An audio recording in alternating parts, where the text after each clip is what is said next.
आप YouTube खोलिए, Instagram पर स्क्रॉल कीजिए या फिर किसी प्रतियोगी परीक्षा की तैयारी कर रहे छात्र से बात कीजिए तो आपको एक नाम बहुत चर्चा में दिखेगा, वो है खान सर। खान सर जो बहुत मुश्किल विषयों को एक देसी अंदाज में पढ़ाते हैं, मजाकिया उदाहरण के जरिए इसको समझाते नजर आते हैं और अक्सर इसके जरिए विवादों में भी फंसते नजर आते हैं। वो एक बार फिर से चर्चा में, और इस बार चर्चा उनकी किसी पढ़ाए गए पाठ को लेकर नहीं, किसी कोचिंग के वायरल वीडियो को लेकर नहीं, बल्कि गोलीबारी को लेकर है। उनके कोचिंग इंस्टीट्यूट के बाहर जिस तरह से गोलीबारी हुई, उसके बाद खान सर की मुश्किलें भी बढ़ गई हैं, तमाम चर्चाएं भी हो रही हैं।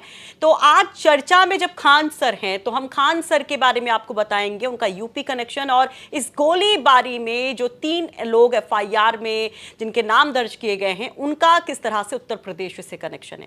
दरअसल इस पूरे केस में खान सर एक आरोपी बनाए गए, उनके साथ 2 गार्ड्स जिनके ऊपर गोली चलाने का आरोप लगा है वो भी उत्तर प्रदेश के हैं, एक मैनपुरी से, एक कासगंज से।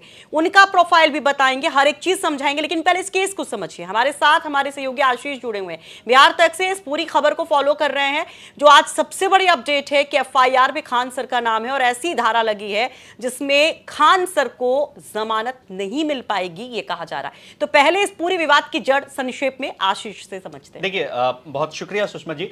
सबसे पहले हम अपने दर्शकों को यह बता दें कि यह विवाद शुरू कैसे हुआ। पोस्टर को लेकर विवाद हुआ। 2 शिक्षकों के बीच वर्चस्व की यह लड़ाई है। दूसरे शिक्षक का नाम रोशन आनंद है। रोशन आनंद भी प्रतियोगिता परीक्षा की तैयारी कराते हैं, बच्चों को पढ़ाते हैं। एक ही जगह पर दोनों संस्थान है, मतलब खान सर का जो उत्तर प्रदेश से है और रोशन आनंद जो बिहार से ही संबंध रखते हैं, दोनों का सेंटर एक जगह पर। पोस्टर दरोगा बहाली का भी, मतलब जो परीक्षा दरोगा वाला निकला था उसमें सम्मान समारोह का आयोजन किया था खान सर ने। अब जो पोस्टर लगा उस छात्र पर दोनों शिक्षकों का दावा है। अब ऐसा पोस्टर पटना में या अन्य जगह पर, इलाहाबाद देख लें, जहां भी देख लें, जो एजुकेशन हब है, हर शिक्षक दावा करते हैं। अच्छा, प्रयागराज का नाम लिया तो प्रयागराज से भी खान सर का बहुत बड़ा रिश्ता, वो भी आपको जरूर बताएंगे। बिल्कुल। तो पोस्टर को लेकर विवाद शुरू हुआ। कहा गया कि सम्मान समारोह में रोशन आनंद भी उन्हीं बच्चों पर दावा कर रहे थे, खान सर का भी अपना। अब देखिए, ये वर्चस्व की लड़ाई, जैसा मैंने पहले कहा, कम फीस को लेकर खान सर पहले कैमरे पर आए और उन्होंने कहा कि ये तो लड़ाई बहुत पुरानी है। और जो सामने लोग हैं, जो जिन शिक्षकों पर वो आरोप लगा रहे हैं, उनका कहना है कि इतने कम फीस में खान सर क्यों पढ़ाते हैं। एक गार्ड होता है जो खान सर का गार्ड है, उसके साथ मारपीट की खबरें सामने आती है। जो खान सर का गार्ड होता है उसका सिर भी फूटा, और जिसके बाद ये मामला बढ़ता है। खान सर मीडिया में आते हैं, बयान देते हैं कि गोलीबारी की घटना हुई। यहां तक कि खान सर पहले ये दावा करते हैं कि 7 से 8 गोली चलते उन्होंने खुद देखा है। आरोप रोशन आनंद पर लगाते हैं। इवन एफआईआर जो दर्ज कराते हैं खान सर, उसमें रोशन आनंद का नाम होता है। अब घटना के 24 घंटे के अंदर एक वीडियो आता है, सोशल मीडिया पर वायरल होता है। जो गोली चला रहा 2 शख्स है वो खान सर का गार्ड होता है, जिसका उत्तर प्रदेश से कनेक्शन आपने दर्शकों को बता दिया। अब जैसे ही वो वीडियो सामने आता है, जब खान सर प्रेस कॉन्फ्रेंस कर रहे होते हैं, तो उसमें उनके पीछे खड़ा वो शख्स दिखता है जो गोली चला रहा होता है। इसके बाद से पूरी तरीके से मामला पलट जाता है। उस वायरल वीडियो के आधार पर पुलिस एक्शन लेती है और उसके बाद उसने इस बात को स्वीकार कर लिया कि खान सर के कहने पर ही उसने गोली चलाई। बिल्कुल, हाँ। अब यहां से मामला पूरी तरीके से पलट जाता है।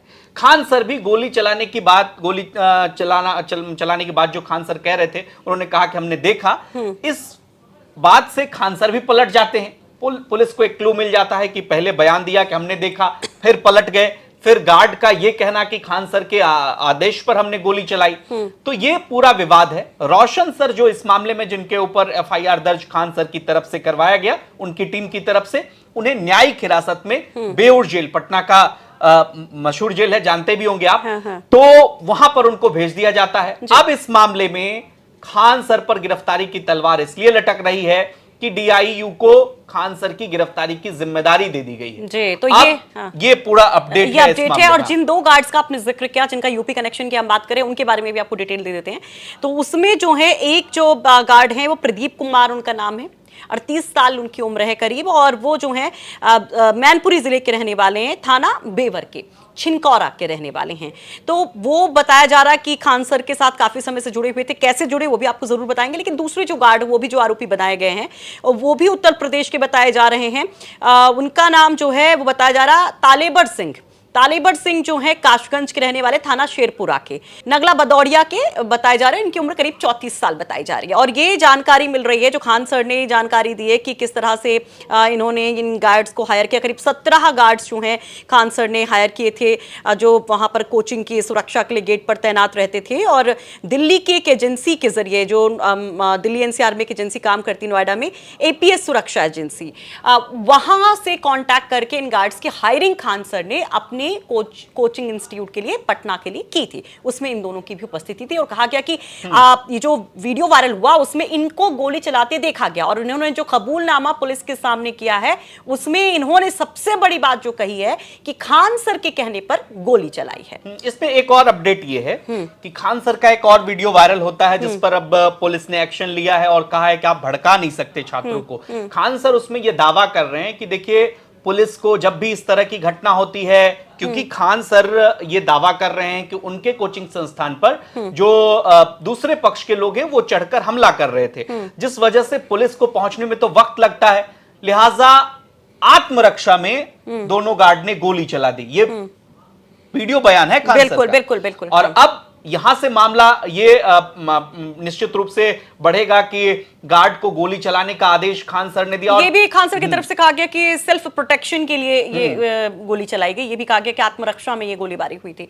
तो अब चलिए, आपको यूपी से खान सर का, जैसा कि स्टार्टिंग में बताया कि पूर्वांचल से हैं, देवरिया से हैं, और क्या कनेक्शन है, किस तरह से उत्तर प्रदेश के जब पॉपुलर लोगों की बात करते हैं, सक्सेसफुल लोगों की बात करते हैं, सक्सेस स्टोरीज की बात करते हैं, तो उसमें खान सर की एक स्टोरी भी होती है। भले वो पटना में अपने पूरे कोचिंग को चला रहे हों, अपना पूरा काम वहां से संभाल रहे हो, लेकिन यूपी से तगड़ा कनेक्शन, उसके बारे में आपको बता देते हैं। दरअसल खान सर की जब बात करते हैं तो उसके पहले भी वो विवादों में थे। खान सर का असली नाम क्या है उसको लेकर भी बड़ा विवाद था। कुछ लोग कह रहे थे कि वो हिंदू हैं, खान सर करके नाम से कोचिंग चल रही है।